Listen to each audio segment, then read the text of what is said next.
Welcome to The Problematic Gaze with me, Dr. Lee Arnott. And me, Dave Moore. Each episode, we take a piece of pop culture and examine it through the problematic lens. Is it problematic? If it is problematic, what does that say about society and culture then? And what does it say about society and culture now? And each week we'll take a look at what was going on in the world at the time our piece of pop culture was released. So we'll look at the news of the day, we'll look at what was going on in the TV landscape, and then we'll have a look at the pop charts, just to put everything into context.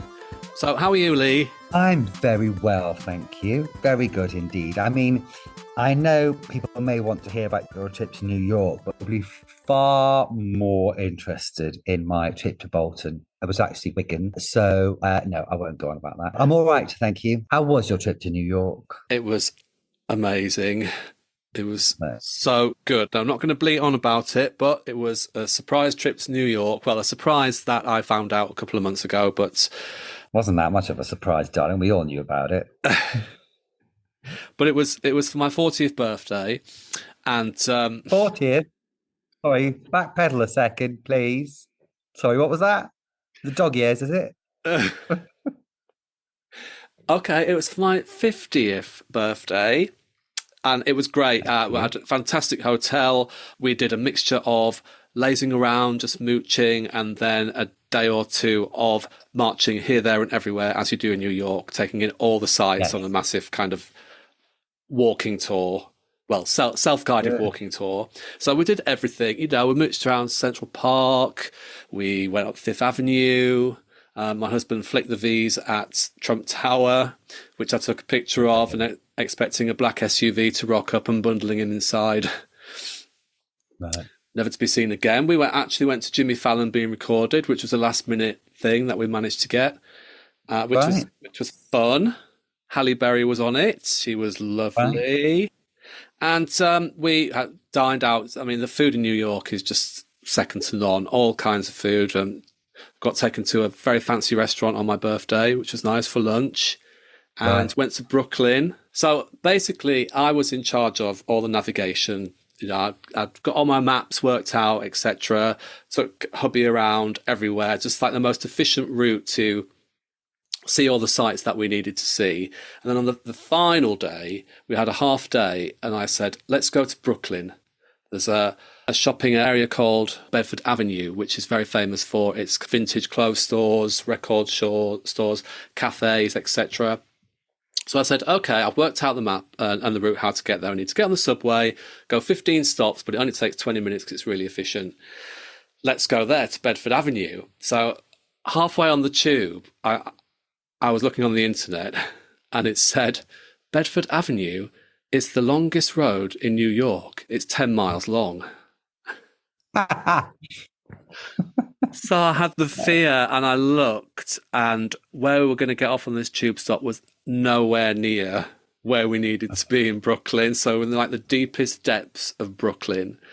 So I said, let's just get out and see what the neighborhood's like. And it was a really nice neighborhood. It was a black neighborhood. There was lots of Methodist churches there, Jehovah's Witness churches there. And because it was a Sunday, everyone was going out to church.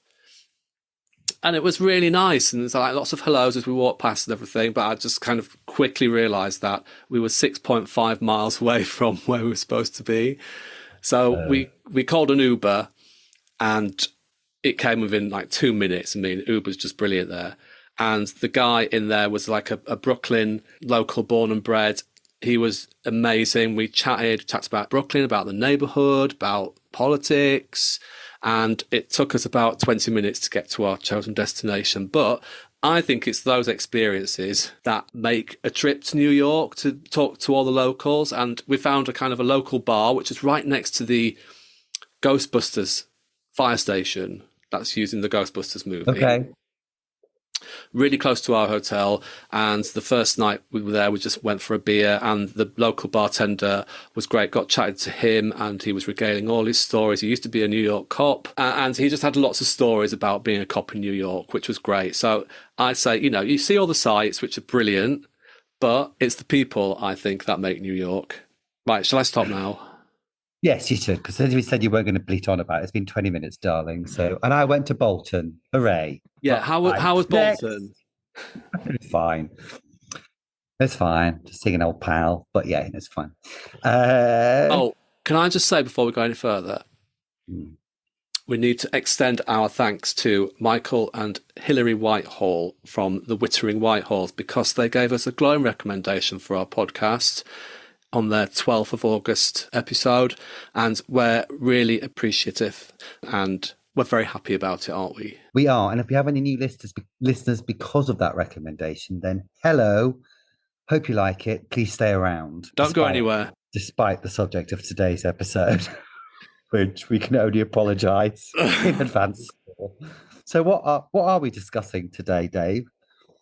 Well, after the wonderfulness, which was Ghostwatch from the last episode, which was it's kind of like a moment in popular culture, isn't it? That's still talked about today, and we watched it. It was brilliant. We had loads to talk about. This week, we watched a film called Fat Slags. Yeah, from 2004, based on the comic strip in Viz magazine. Introduced in Viz magazine in 1989, I believe, and which I can honestly say is one of the worst films, if not the worst film I have ever seen in my life. And dear listener, we watched this. Usually, we would recommend you watch what we're going to talk about so you can listen in, but I honestly, with the best of my heart, could not recommend this film because it was absolutely shit. Wasn't It really was. It's. Yeah. I don't like to speak bad of films, etc., because I know how much hard work goes into it. Working in TV and film, I know there's an entire crew behind it that put their heart and soul into a movie. But even I'm just like, I can't find any redeeming feature about this film at all. I mean, it is worth watching just to see how not to make a film. Yeah. I mean, you're right. Nobody sets out to make a shit film or a shit TV show. Nobody wants it to be shit. So, but I was just watching this and thinking, I wonder if at any point someone's gone a bit shit, isn't it? I would imagine about day 3 into filming that probably dawned on a lot of people. I mean, it's telling that it's only an hour and 12 minutes long. It's like they couldn't even stretch it out to an hour and 30 minutes, a standard length. And even then, it was 45 minutes too long. Let's have a little bit of our context, darling, should we? I think so. Let's look at the news of 2004, maybe. How's that? It's a bit of a grim year, 2004, I have to say, looking at the headlines. Interestingly, a little thing called Facebook is launched by Mark Zuckerberg in February, called The Facebook, later renamed to Facebook, initially for Harvard University students to talk to each other. And we know what will happen to Facebook. There is a lot of bombings this year. It's quite hideous, actually, how many people die in bomb attacks this year. And the Iraq war is still rumbling on. That's America and Britain playing a huge part in it, destroying the country before our eyes. In relation to that, I very vividly remember this. March the 11th, Al-Qaeda bombs trains in Madrid, Spain, killing 192 people. Yeah, I know. I hadn't realised so many people died in that, actually. Horrific, isn't Horrid. it? March 29th, Bulgaria, Estonia, Latvia, Lithuania, Romania and Slovakia and Slovenia are admitted to NATO, the largest expansion of the organisation, which is quite apt for today, isn't it, with what's going on with Ukraine and Russia? Yes, yeah. Speaking of Ukraine, they win Eurovision that year with a song that I cannot remember at all. Wild Dances. Wild Dancers, there we go. That's me every Friday night in the kitchen. It was. If you've seen our Instagram feed, you will have seen my Friday night wild dance in the kitchen. I did see our Instagram feed. I woke up to it one morning to see your, what were you dancing to? Yes, Sir, I Can Boogie. Yeah, fine. Yeah. I knew I shouldn't have left you alone, and I know I shouldn't have given you our Instagram password either, but there you go. Let's move on. Olympics are held in Greece that year, in Athens. I remember actually going to Greece the year after and seeing like the huge stadium just already covered in weeds and not being used. And it was just like, wow. There was a lot of talk about it not being ready in time. Do you remember? Yeah. Yeah. Well, there always is, I think. I think it's part of the course these days. You get a lot of naysaying beforehand. The Scream is stolen from the Munch Museum in Oslo in Norway. Wow. Famous painting, which actually looks like a spaniel when you see it properly. And in September, there's that dreadful Beslan school siege in Russia, where over 1,000 people, most of them, are taken hostage, and then Russian security forces blundered the operation, and more than 330 people, loads of kids, were killed by them in the ensuing firefight. It's just awful. It has. It just feels as though 2004, the world's pretty much on fire. Suicide bombers in the Red Sea resort in Egypt. You know, all sorts of things going on. And then you get the terrible, terrible Boxing Day tsunami, the Indian Ocean earthquake that kills 227,000 people across 12 different countries. I mean, it's just unbelievable. I remember when the news came through that had happened. And in some respects, it's one of those first kind of natural disasters where it's filmed tons. There's tons of video footage of it from all around the Indian Ocean. But God, that was grim and a half. It's horrific. What else was at the box office, friends? Let's have a think on what other art was being bestowed upon us. So, yeah, we've got the Box Office Mojo 2004 worldwide box office in front of us, haven't we? Yes, we have. So, should we just do top 10? Ocean's 12 at number 10. Yeah, remember that one? Shark's Tale. Shark Tale, is that a cartoon thing? I don't bloody know. Yeah. Troy, is that a sword and sandals epic? It was with Brad Pitt but was it really? Yeah, but everyone's got long hair in it. I'm not a great fan of long hair on men. You like them cropped and criminal with tattoos, darling, behind a sheet of glass, don't you? I do like the Idaho prisoners. Yes. Whatever that's called. What's it called? I don't know. I'm pretending no knowledge, even though I'm speaking to Ken quite regularly. But carry on. Next, number 6, The Day After Tomorrow. Yes. God, number 5, The Passion of the Christ. Was this before or after Mel Gibson decided to be anti-Semitic and swear at? I think it was just before. I think this was his last before he was blacklisted. Yeah. Number 4, The Incredibles. Number 3, Spider-Man 2. Number 2, Harry Bloody Potter and the Prisoner of Azkaban. What's your take on Harry Potter? I read half of the first book and put it down, couldn't be doing with it. Watched half the first film, thought, no, life is just, I've got other things going on. It's just not for me. It's not for me. No. What's number 1? For some reason, I can't see what number 1 is. It's Shrek 2. Shrek 2's number 1. There we go. And strangely, Fat Slags isn't in there at all. I'm astonishment. I'm absolutely astonished. Okay. So just while I'm looking something up, why don't you tell us what Shrek 2, which was the highest grossing movie of that year, how much did that take at the box office? I don't know, because I can't actually see it, darling. As I've just said, for some reason, it's not appearing on the top of my list. Shall I tell you? Shows how much you listen to me. Go on, yes. How much was it? So worldwide, my words are meaningless. Clearly, I just and he's not listening. Are you still talking? Sorry, hang on. Worldwide, Shrek 2 took $928 million. Shall I tell you how much the Fat Slags film grossed? Can I have a guess? Go on then. I'm going to say £12.50. $105,000. No way. And you know what? That's $104,000 too much. Shall we have a look what's on telly? Yeah. So shall we have a look at the TV Barb figures for this week, commencing 11th of October? Because the Fat Slags film was released on October the 15th, 2004. So let's have a look at what we were watching on TV. It's interesting. Last week we talked about those figures that the EastEnders were getting was like 16 million, wasn't it? Yeah. And the top show now. What year was that from? That was 1990. 92, Yeah. 92. So 12 years later, the top shows are now getting 11 million.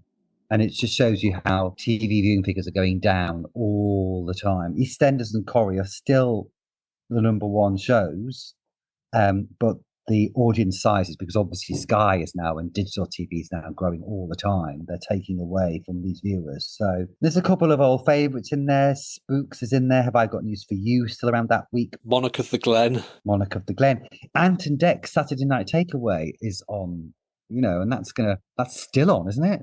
I think they've just wrapped it up now, but I mean that Have they? dominated the Saturday night viewing schedules for years, didn't it? On and off. And number 28 ITV's show is Parkinson. Parkinson's back on Saturday night. And our friend from Ghostwatch last week, he's doing his evening interview chat shows now. X Factor is still there. It's interesting though, isn't it? Even now, the soaps are still dominating. I think this is probably about the time where they started, to go into not the decline, but other things started to top the ratings a little bit more, and the viewing figures, as you say, went down a little. But they do still dominate each channel.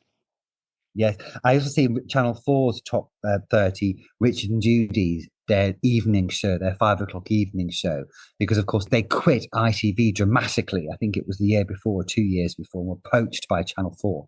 And this was their show. Lasted 2 or 3 seasons, I think. And in retrospect, it's considered something a bit of a failure. But I think, the top 30 shows, for 5 o'clock on a weekday, God love them. So The Farm is on Channel 5. Was that the one where Rebecca Lewis wanked off a pig? I honestly couldn't say. Fine. I honestly couldn't say. We'll fact check that. Yeah. If you want to. Okay. Did Rebecca Lewis wank off a pig on The Farm? Let's look at the music charts instead, so we can get away from wanking off pigs. Right, okay, fair enough. I've had a look at this already because I know what we were going to say, because do you remember in our very first episode on What Not to Wear, episode 1, listeners, we looked at the charts there and we couldn't remember anything, and it had made absolutely no impact on our lives because we were of that age. I can hardly remember any of these songs on this chart. Well, interestingly, number 1, Radio, Robbie Williams, nah. I'm sure I would know if I heard it. But number 2, Call on Me. I love that song. Yeah, okay, granted. Yeah, I'll give you that one. Eric Prides? Must be Eric Prides, surely.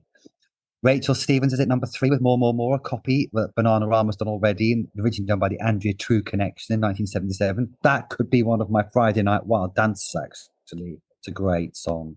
Right. Yeah, I'm looking down. I mean, there's names like Christina Milian, Ronan Keating. I don't know these bloody songs. I don't know any of these. So, yeah, so number 4, My Neck, My Back, brackets, Lick It, by Kia. That sounds like me neck, me back, can you lick it? Oh man, that sounds like trying to get out of bed in the morning. Yeah, neck. True. Even Duran Duran are in at number 5 with Reach Up for the Sunrise. I mean, okay, fine. I can see that Love Machine by Girls Aloud's on its way down. That's been doing very well. Now, yes, Love Machine, I can recite all the words to that, and the reason is not that you have to have an excuse to know the words to a Girls Aloud song. I'm not judging, but in one of my many roles, I was a floor manager on a show where they did a reenactment of Love Machine with some actors, a reenactment of the Love Machine video, and it took us 2 days to film. So right. I heard the song Love Machine about 300 times over the course of 2 days, and I had all the lyrics printed out. And I was like, okay, we're going to go from Let's Go Eskimo and cue music. So it was just literally, but it's great. I mean, I can recite it all now. It's one of my party pieces if it ever comes up. Well, there we go. That's something to pin for future reference. Crash swiftly on away from that. Reverse as quick as you can. I'm very proud of that. I'm very proud of that. Okay, let's move on to some more of the top 40. I See You Baby, Groove Armada. Mm-hmm. Number 32. Is that the one shaking your fat ass? Yeah. Is that the one shaking your fat ass? Just ass. We're not fat shaming. It doesn't fat shame. Oh God, I've got the Fat Slags on the brain. Clearly that That amazing movie has gone into my subconscious in ways that I never even got. Do you Well, know what? Last night I dreamt about this film we're going to talk about, and I dreamt that they discovered the lost 15 minutes of footage, which made it into some kind of Shakespearean high drama. That's how much the movie has infiltrated my brain. And that's why, dear listener, you should not watch it.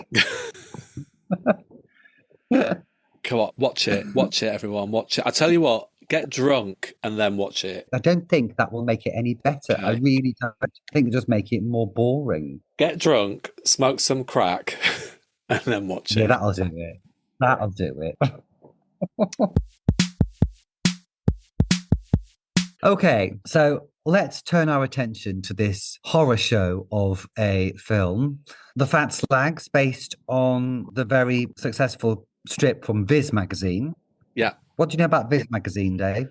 So Viz, I used to buy Viz when I was a student, kind of 1992-ish, 1995-ish. But Viz is an adult comic founded in 1979, and it kind of parodies the comics of post-war period, like the Beano and the Dandy. It features such characters as Roger Melly, the man on the telly, Buster Gonad, who was the guy who had one unfeasibly large testicle and used to carry it around in a wheelbarrow. It had articles, kind of a bit Sunday sportish for our British listeners. Yeah.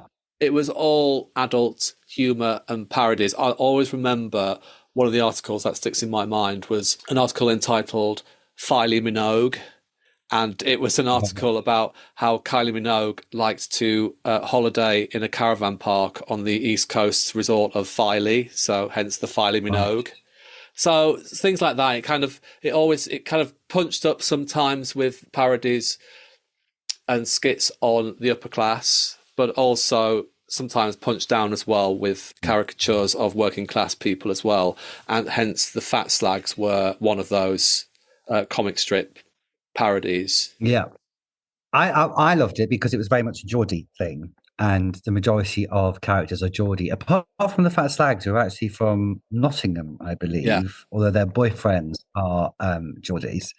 And I think by 1991, 92, isn't it the third best-selling magazine in the country? I mean, it's the early 90s is when it really hits its peak. That is.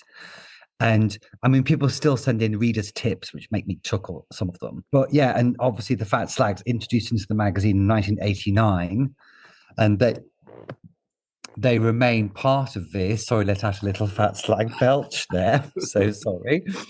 They remain part of it until this film is released, and then the writer of the Fat Slags says he's not doing it anymore because this film's ruined them.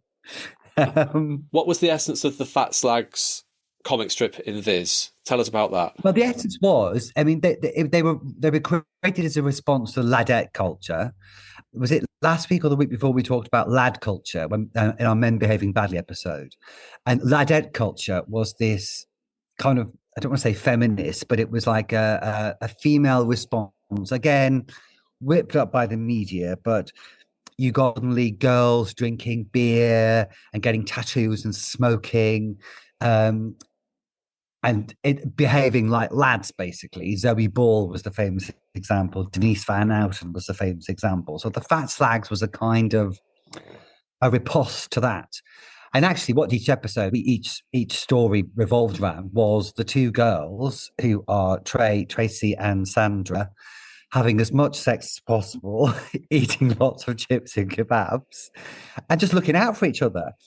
And actually, that's it. You know, they're unashamedly just like shag. And I think they never argue about blokes. They never put in opposition to each other. Again, I'm not arguing that the Fat Slags is a feminist piece of work here. And certainly there were many eyebrows raised about them, but they are unashamed in their love of their own sexuality and their horniness. And so it actually took me, I was surprised it took so long for a movie to be made about them. And maybe with good reason, when you see the results of this movie, that's why it took so long, because they're pretty unfilmable, I suppose. I know there are some animation out there with like plasticine models, with Kathy Burke, I think, voices one of them, and they're really funny. But well, let's talk about this film. I don't honestly even know where to begin with this movie. I can tell you that on IMDb, it scores 1.9 out of 10, and Rotten Tomatoes, it has a 19% rating. So that shows you how received they are. Even today, this movie is just where to begin, Dave, Okay. with this film? Well, shall we just to begin with, just describe the plot of the movie in loose terms? Yeah. So Okay, so go so on. basically, so Sandra and Tracy are played by Fiona Allen and Sophie Thompson. They are invited down to a UK talk show to discuss why are tarts so fat in the north. So large in the north. Yeah, yeah, Yeah. So they're invited down and they're watched on TV by a billionaire businessman in a business meeting who's played by Jerry O'Connell, who's been hit on the head by a falling plant pot, yeah, with which is supposed to have kind of skewered his view on reality. And then he has two assistants, which are played by Anthony Head and Jerry Halliwell, and he sees the two Fat Slags on TV causing a riot and believes that they are the next best thing culturally. So he takes them under his wing. He puts them on TV. They become kind of cultural phenomenons in the pop world, the art world, the TV world, etc. Become famous. And then they start to argue amongst themselves, Sandra and Tracy. They kind of split up, have fights, etc. And the kind of like the premise of the story is that fame corrupts, and they reconcile when they're being put back in their original. it's literally called Shit Street. It's called Shit Street, etc. So the Yeah, premise of the story yeah, is that fame corrupts, and there's nothing more important than friendship and solidarity amongst women. yeah. I admire the lofty ideal you've given it, a fame corrupts, but I don't even think it's that deep, love. I just think it's a knockabout nonsense. It's Well, yeah, just I'm trying. I'm trying to concoct a story, a narrative for this film. I'm failing miserably because it doesn't really exist, does it? I think it's basic. the main failing of this film, amongst a lot of things we'll talk about, is the really, really weak script, lack of Yeah, narrative structure, lack yeah, of imagination. It's yeah. just shit. It's just basic. The humor in it is basic. The plot is basic. In some ways, the plot almost reminded me a bit of Spice World, Yeah, in that it just seemed to be one disconnected event following another disconnected event. But at least Spice World, I guess, had some kind of charm, and yeah. the Spice Girls did have a charisma, like them or loathe them. This is just devoid of anything. First of all, let's talk about the name Fat Slags. It's the elephant in the room. It's a slang for international listeners is a pejorative term describing a woman of, and I'm using quotation marks, loose character. So a woman who likes to have sex. Equivalent words: slut, slattern, whore, etc., etc. Another word which has been used through millennia to control and suppress women's sexualities. And we've talked about the word fat and its usage in our What Not to Wear story episode. Put the two together and you get like a fairly hideous turn of phrase to describe two women who are having a great time and don't give a fuck. And actually, in today's body positive, let's not slut shame anybody world, the name Fat Slags is a bit grim. Yeah. Let's just get out there right now. But on saying all that, these two girls, Tracy and Sandra, do get on, clearly. They do have a bond with each other. But just this film is just shit. It's just so unbelievably bad. And the kind of worst thing, not the worst thing, but it's got this huge cast list of like, oh my God, here's Naomi Campbell, here's Anthony Head, here's Jerry Halliwell, fair enough. But it's like role after role after role, of comedians who clearly all thought this was going to be a huge hit or something else. And God, what a waste of a cast. A real waste of cast. I mean, Jerry O'Connell's done some, he's not as well known in Britain as he is in the US, but I mean, he was a huge draw.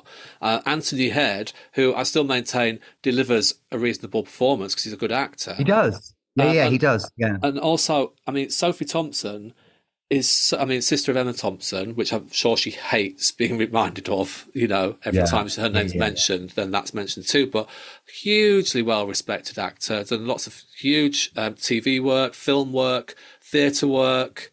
Yeah. I mean, I just don't understand the casting process there, or the decision by her or her agent to put her in this movie. Fiona Allen as well known for being part of the trio of Smack the Pony. Yes. Again, Yeah. an amazingly talented actor. Don Warrington's in it.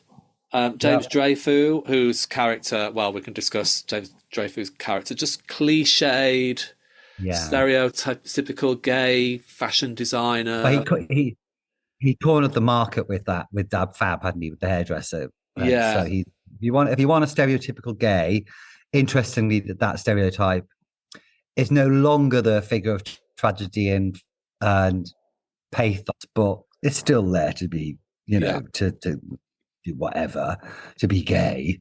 Yeah. Dolph Lundgren rocking up as a personal trainer. I mean, it's just such a random selection. It's That's really that's the Meatloaf in Spice World. Yeah. That's the Meatloaf in Spice World moment.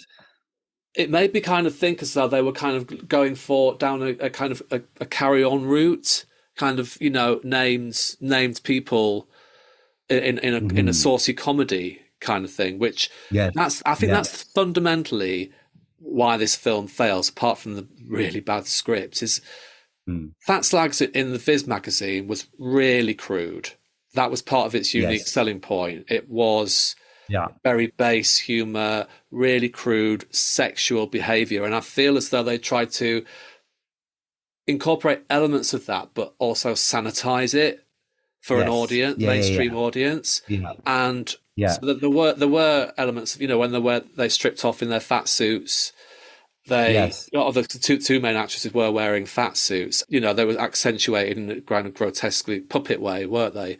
And there were elements of them shagging various people and enjoying it, and unashamedly enjoying it. Only 3 times, I think, in the film.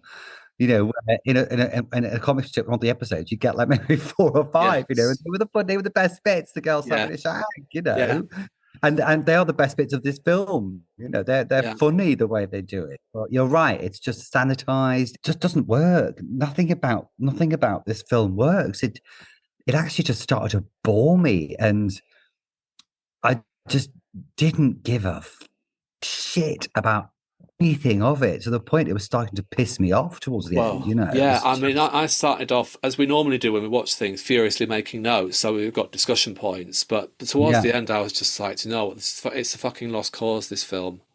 It really is. Yeah, I was exactly the same. I've hardly made any notes at all. I've got 5 moments when I laughed in the movie, and the first one is when they punch Naomi Campbell in it's almost like in Pretty Woman when they go to the high end, they go to Donna Karen, and Naomi Campbell's a snooty shop assistant, and she basically tells them to fuck off, and they basically punch her. And it doesn't sound very funny because we shouldn't laugh about punching Naomi Campbell, but the way it's set up is one of the few moments of humour that I laughed at in this movie.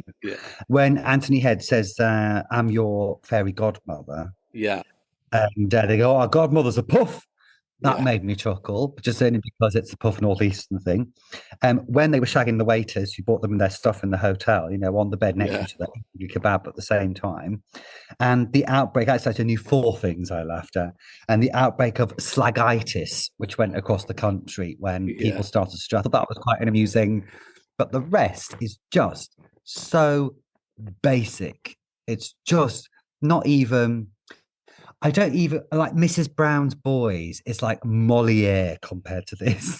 That's like the height of sophisticated humor compared to this shite. Oh, it was ghastly, just ghastly. Yeah, I mean, it was that the whole familiar trope of the fish out of water coming down to London, etc. It's like you've taken these 2 characters who work very well in their own environment and putting them in different ones to create a fish out of water story, which ultimately didn't work. What you wanted to see when you watched the Fat Slags movie, if indeed you wanted to watch it because you'd read the Viz thing, is keep them in their own environment where they're at their funniest. Yeah. Well, I suppose you could argue, not that we need to, but Yeah, you could argue that the fact that slagitis breaks out shows the power of the fat slags. You know, that yeah, suddenly everybody wants to wear really tight clothes and stuff. And I said, I've written here, the only good thing about this film is how short it is. yeah. Which makes me think not nobody sets out to make a film of 1 hour and Yeah. 15 minutes, which makes you No. wonder that there must have been additional footage shot which was deemed too crap to put in the Yeah. movie. Hence Yeah. why it's just so disjointed. Like you said, it's a series of scenarios rather than an actual story. You know, there is a loose Yes. story Yeah. attached to it. Oh my God. And then let's discuss a few little things in more detail. First of all, is that the real Dalai Lama? No, that's an actor called Bert Kwok, who Oh, Jason said yes. exactly the same. My flatmate, yeah, there's Bert Kwok gets rolled out for every single Asian man role. He's Tenko. He's in Panther movies. Yeah. He's in the Avengers, black and white Avengers. You know, he's your go. He's in Doctor Who. He's Yeah. your go-to guy if you want an Asian Well, man of a certain age. Yeah, I must have had a little brain fart because he looked so much like the Dalai Lama that I thought, is he this movie did. just To be fair, he so did. so bizarre that they Yes. actually did persuade the real Dalai Lama to do a one Yeah. shot in the movie? Yeah, I had to real double take on that as well. So you're not Yeah. alone. But yeah, no, it was Bert. Yes. Okay, so there's a kind of a side story in this about Jerry Halliwell, who's the billionaire's assistant and is kind of madly in love with him. She sees him fall in love with the Fat Slags and assumes that Yeah. that is the kind of woman he goes for. So throughout the movie, Jerry Halliwell is, I mean, it's made fun of that she's stick thin to start with. And then through the movie, we see her eat more and more and get slightly larger and larger in a bid to impress the billionaire boss, which I thought was Yeah. quite ironic in the way that Jerry Halliwell's weight was a topic of big discussion, wasn't it, when she kind of left the Spice Girls and stuff. But I just thought even that story was just bizarre. It wasn't fleshed out at all. It was just a series of shots of Jerry Halliwell eating and Yes. getting bigger Exactly. and bigger. Yeah. Oh, it's just I'm trying to excise the whole thing from my brain, if I'm honest, because Yeah. I Yeah. tell you what I noticed. Yeah. If you want a snapshot of what was in the British culture at the time, this is a good movie because it references kind of Tracy Emin. You Yeah. have Amy Holmes on GMTV. You've got Top of the Pops.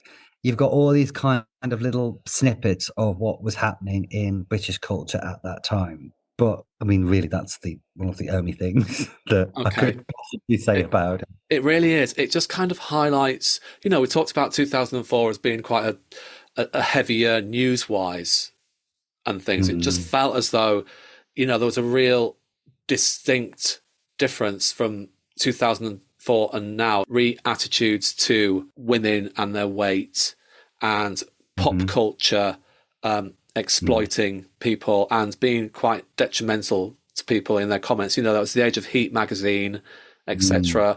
There's a shot of who is supposedly J-Lo with a massive bum trying to squeeze out of the door, which was just so Yeah, bizarre.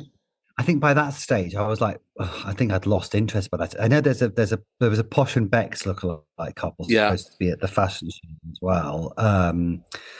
What a ghastly film! And of course, the girls end up fighting over a man in a way that they Yes. never ever did in the No. comics. You know, it's so predictable. There's a kind of touching friendship about their friendship in the comic strips. You know, they're always looking out for each other. And in this movie, lo and behold, Kel fucking surprise. Their scripts end up fighting over the billionaire man. It's so reductive, ridiculous. I'm really interested to hear your take on. There's like a little B story, we call it, a little side story of their boyfriends coming to find them. They're two Geordie guys, aren't they?